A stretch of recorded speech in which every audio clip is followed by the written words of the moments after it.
Thank you very, very much for coming. I appreciate your help.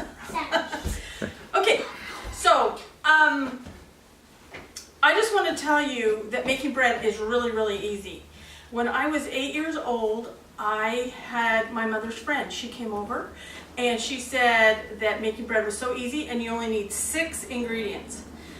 And so she told me how to make it. I went home. It worked great.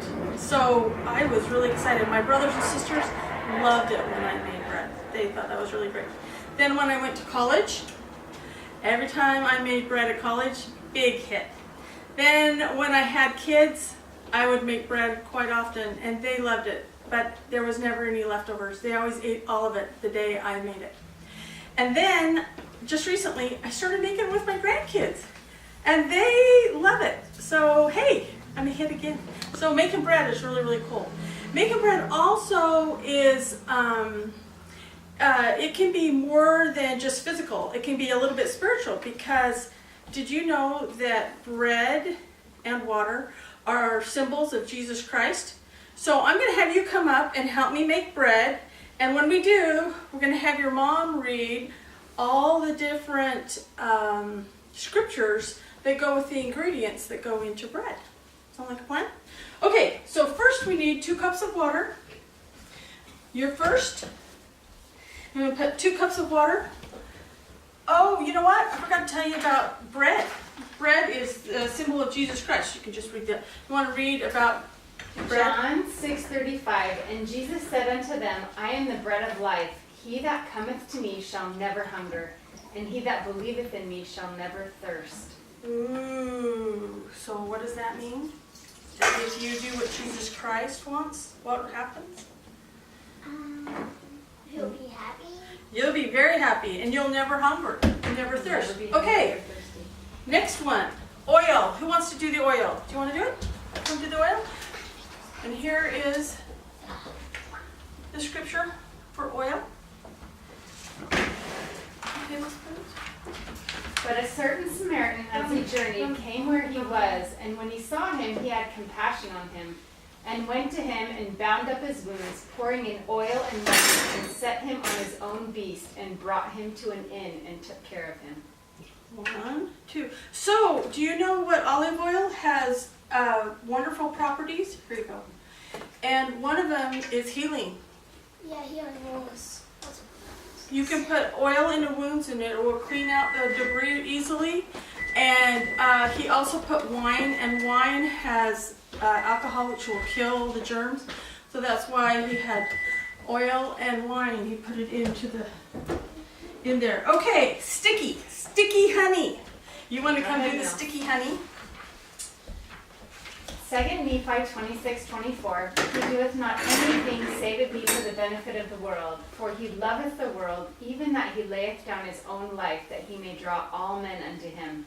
Wherefore he commandeth none that they shall not partake of his salvation. Behold, doth he cry unto any, saying, Depart from me? Behold, I say unto you, Nay. He saith, Come unto me, all ye ends of the earth, buy milk and honey without money and without price. Oh, so if you come to Jesus Christ, He will give you a gift. He will give you everything without a big price. Good job. Thank you so much. I'm going to leave that so it doesn't fall in. It's going to fall in. Okay. Now, who wants to come next? We have salt. Anybody remember a scripture about salt?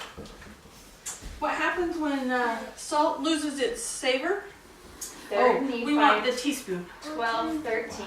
Verily, verily, I say unto you, I give unto you to be the salt of the earth. But if the salt shall lose its savor, wherewith shall the earth be salted? The salt shall be thenceforth good for nothing, to be cast out and to be trodden underfoot of men. Whoa! So you're the salt that goes out to the earth to does good. But if you're not doing good, then what? What happens? Bad news. Trodden under the foot of men. Okay, now we get to the good part. This is called what? Yeast? This is called yeast. I need both of these in there. This is yeast, but in the old days, did I change this? In the old days, It's called leavening. So leavening makes the bread rise. So here is yeast is what we use to leaven bread. Matthew 13:33. Another parable spake he unto them. The kingdom of heaven is like unto leaven, which a woman took and hid in 3 measures of meal, till the whole was leavened. Trying to stir that up. So, if you are the yeast and you go out into the world and you do good, what's going to happen to the world? It can all rise. It'll be a better place. It'll be a better place. If every single solitary person did something good for someone else, just think what a great place that we'd live in. Perfect. So you got that yeast all going. Now it's kind of all sticky. All right, now who wanted to put in flour? I need 3 cups of flour put in here, and I need someone else to stir it at the same time. You want to go help stir? Go Who, stir. you want to stir and you want to put flour in? Okay, here's the flour. So 3 cups. And then you just kind of gently stir it. This is what I use. Okay, here is, Leviticus 24:5. And thou shalt take fine flour and bake 12 cakes thereof. 2/10 deals shall be in 1 cake. and do you happen to know what that scripture is from? No. No. It is for the shewbread that is shown in the tables in the temple. Oh. So it's like for the sacrament bread. So they talked about flour there. Now, the reason that I chose this scripture is as if this bread turns out really nice, then I'm going to take it to sacrament meetings. Oh, good job. Good job. Okay. All right, so that almost... Okay, so you want to come up here and look at this? You see how this is getting all sticky and all together?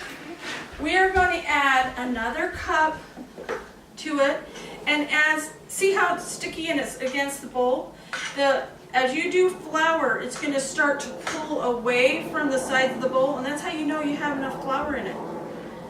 Oh, it looks like you're just about...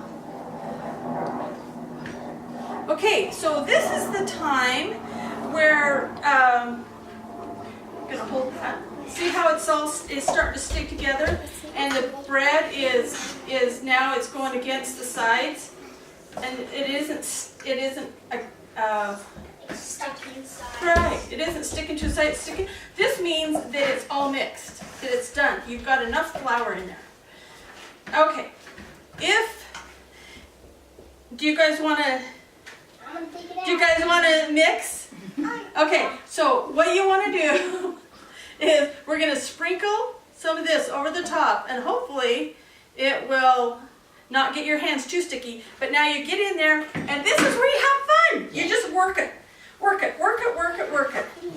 Work it all, because the more that you work bread, the finer it is.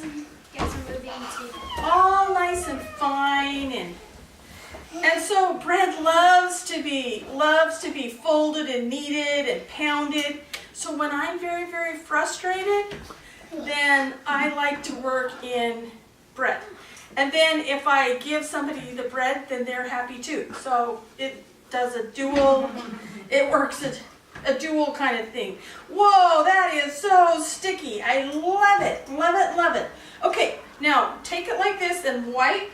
I'm going to add just a little bit more flour to your hands.